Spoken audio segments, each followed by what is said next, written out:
चलिए आज हम लोग बहुत एक अच्छी सी टॉपिक पर बात करेंगे। वो आईएससी के लिए फिर हम दे रहे हैं, जो बोर्ड की परीक्षा में बहुत पूछे जाते हैं। कई साल देखा गया है कि पिछले क्वेश्चन बैंक आप खरीदते हैं आईएससी वाले, बायोलॉजी वाले, तो देखा जाता है कि उसमें बहुत सारे चीज आ रहे हैं या पूछा गया है, कई बार पूछा गया है, तो वह सवाल इंपॉर्टेंट हो जाता है, जो बार बार पूछता है, हर प्रकार के एनुअल में पूछता है, हर साल एनुअल में पूछता है। तो उसी प्रकार से एक खास टॉपिक हम लोग आज पढ़ने जा रहे हैं, जो एनुअल में है, आपको बराबर पूछता है। जैसे वह टॉपिक है म्यूटेशन, MUTATION, इसे हिंदी में कहते हैं उत्परिवर्तन। उत्परिवर्तन दिखाई दे रहा है आपको, म्यूटेशन यानी उत्परिवर्तन। हालांकि ह्यूगो डी ब्रिज नाम है वैज्ञानिक का, यहां देते हैं ह्यूगो डी ब्रिज। ये वैज्ञानिक थे। 1901 में इन्होंने एक साबित किया, प्राइमरोज नाम की, इवनिंग प्राइमरोज नाम के पौधा पर प्रयोग किए थे। इवनिंग प्राइमरोज 1901 में ह्यूगो डी ब्राइस ने इन्होंने साबित किया कि गुणसूत्र में यदि कोई कारण से बदलाव हो जाए, जैसे मान लिया कि बदलाव होने के कई कारण होते हैं, यानी मौसम, जलवायु, वह जीव पृथ्वी पर अधिक दिनों से है, चोट लगने से, खान पान, रहन सहन, कई कारणों से गुणसूत्र में बदलाव होता है। गुणसूत्र में बदलाव होने का एक मार्ग नहीं है, कई मार्ग है। तो उसी में अगर इनका कहना था कि अगर बदलाव हो जाती है तो उत्परिवर्तन के कई वेराइटी होते हैं। तो गुणसूत्र में चेंज होने से ऐसा होता है कि ऐसे तो जनरली देखा गया कि गुणसूत्र के कारण किसी भी आदमी हो या कोई जीव जंतु हो या पौधा हो, उसके पूर्वज जो से जन्म लेने वाले जो बच्चे हुए, उनका पूरा का पूरा गुण, संतानों का पूरा गुण आपको पैतृक लक्षणों से मिलता जुलता है, पूर्वजों से। लेकिन कभी कभी अग्रज पूर्वज से भिन्न भी हो जाते हैं, वो गुणसूत्र में परिवर्तन होने के कारण। इसे हम विभिन्नता यानी भिन्नता के नाम से जानते हैं। इसको हम कहते हैं विभिन्नता। विभिन्नता वेरिएशन कहते हैं, विभिन्नता कहते हैं। जब पूर्वज से उत्पन्न अग्रज एक दूसरे से कुछ मामलों में टैली न करे, यानी भिन्न हो जाते हैं, इसे हम विभिन्नता या आपको भिन्नता के नाम से जानते हैं। इस प्रकार से हम लोग आज समझेंगे कि ह्यूगो डी ब्रिज ने उत्परिवर्तन को कई भागों में बांटे, कुछ गुणसूत्र की संख्या में परिवर्तन के आधार पर, कुछ जेनेटिक कोड के आधार पर, लेकिन उसको हम लोग बाद में देखेंगे। हम लोग आज देखेंगे फर्स्ट नंबर में है उत्परिवर्तन का आधार माना गया है, यानी आकार के आधार पर। आकार के आधार पर shape, the base of shape लिख सकते हैं, द बेस ऑफ शेप, इसके आधार पर, द बेस ऑफ शेप। तो आकार के आधार पर दो तरह के उत्परिवर्तन इन्होंने बताया। फर्स्ट में बताया स्मॉल म्यूटेशन, स्मॉल MUTATION, माने इसको कहते हैं सूक्ष्म उत्परिवर्तन। हिंदी में बोला जाए इसको हम कहेंगे सूक्ष्म उत्परिवर्तन। इसमें क्या होता है कि गुणसूत्र में जीनोटाइप का परिवर्तन होता है। जीनोटाइप यानी वह जीन में चेंजिंग हो जाती है, लेकिन इतनी कम चेंजिंग हुई है कि बाहर की प्रजाति की में खास अंतर पूर्वज से नहीं दिखाई देता।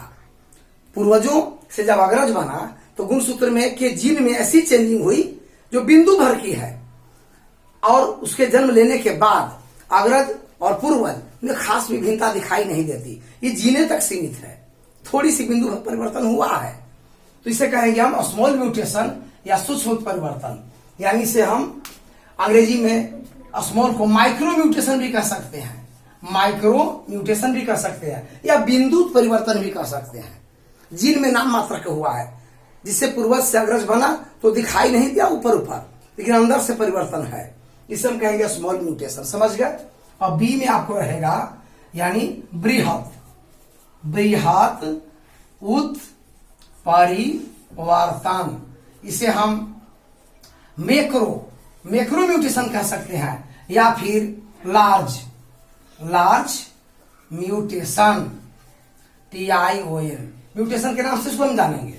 इसमें क्या होता है कि बृहत उत्परिवर्तन में क्या है, इसमें इतनी जेनेटिक चेंज हो गई पूर्वज के बाद अग्रजों में, उनके खानदानों में, संतानों में, अगली पीढ़ी में, कि बहुत सारे विभिन्नता नजर आने लगे। चेंजिंग जैसे 5 उंगली वाले माँ बाप से 6 उंगली वाले बच्चे का जन्म लेना, या फिर लंबे या रंग के आधार पर पूर्वज से अग्रज जो है, अगली संतान वो काफी भिन्न दिख रही है। ये सब वो बृहत उत्परिवर्तन में आते हैं। बृहत जो फेनोटाइप किस्म का होता है, यह होता है फेनोटाइप, PHENO, फेनो, TYPES, फेनोटाइप्स किस्म का होता है उत्परिवर्तन। तो यह बृहत कहलाया, जो फेनोटाइप में शारीरिक चेंजिंग के आधार पर दिख रहा है कि पूर्वज से अग्रज कुछ विभिन्न हो चुके हैं, इसे कहेंगे बृहत। अब आप समझ गए। अब इसके बाद हम दिशा के आधार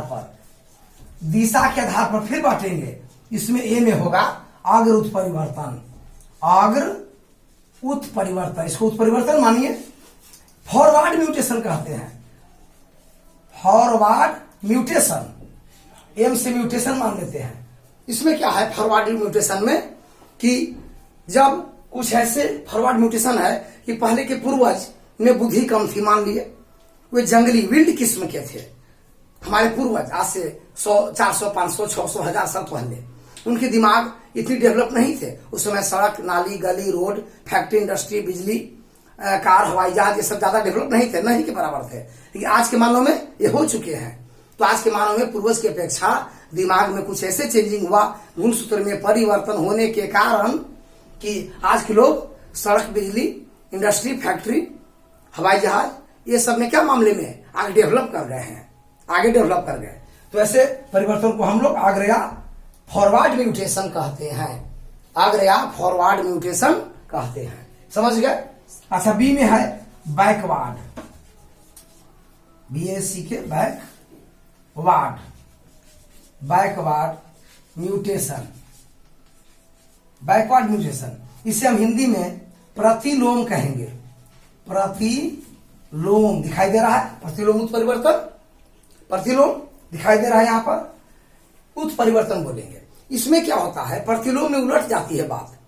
यदि आज के मानव काफी डेवलप है, हम उदाहरण लेते हैं, आज के मानव डेवलप है, सब टेक्नोलॉजी जान रहे हैं, लेकिन वैसे जानने वाले व्यक्ति से अगर वैसे व्यक्ति का जन्म हो, अग्रज का, उनकी अगली पीढ़ियों का, जो सब टेक्नोलॉजी के बारे में कुछ नहीं जानता है, सिखाने पर भी नहीं सीखता है, तो आज के जो लोग हैं वे फिर जो पूर्वज की तरफ ही चले जाते हैं माइंड के लेवल में।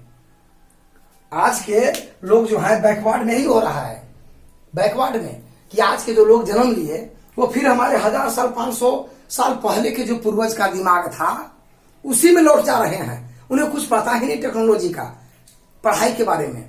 तो ऐसे परिवर्तन, यानी आज के मानव से फिर विल्ड की तरफ चले जाना, पीछे की तरफ, उसे कहते हैं backward mutation.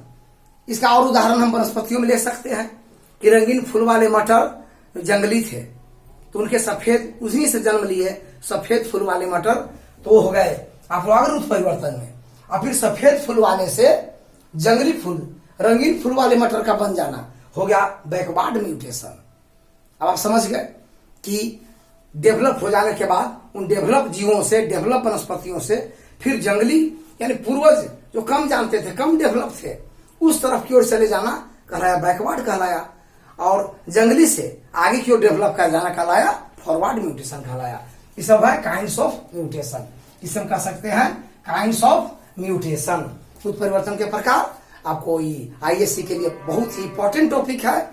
Bank, question bank में देखिए, गेस में देखिए, सभी दिन रहता है, परीक्षा में आता भी है। इसको देखें, समझे और परीक्षा की तैयारी करें। और धन्यवाद, लाइक सब्सक्राइब करते रहें।